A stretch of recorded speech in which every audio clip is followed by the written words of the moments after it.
L'Allemagne, dans une phase, alors là, ça nous permet de faire notre transition avec l'Allemagne, justement, donc vous avez ce résultat des élections dont on va reparler. Je vais juste, avant de parler un petit peu des élections et des conséquences que ça pourra avoir, on a vu la réaction des marchés, elle est quand même assez limitée ce matin pour l'Allemagne, c'est pas non plus plus 3% sur le DAX, c'est un petit rebond, mais c'est un rebond quand même.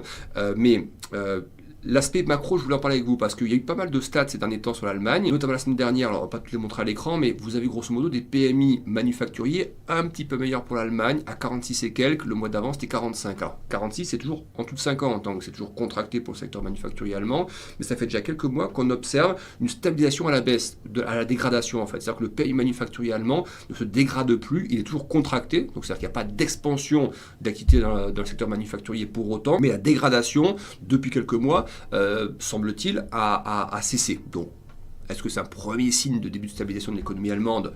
En tout cas, on le note. Et dans les services, ça reste pas trop mal. On était dans une zone à 52 pour les services allemands. Donc là, c'est au-dessus de 50 en expansion.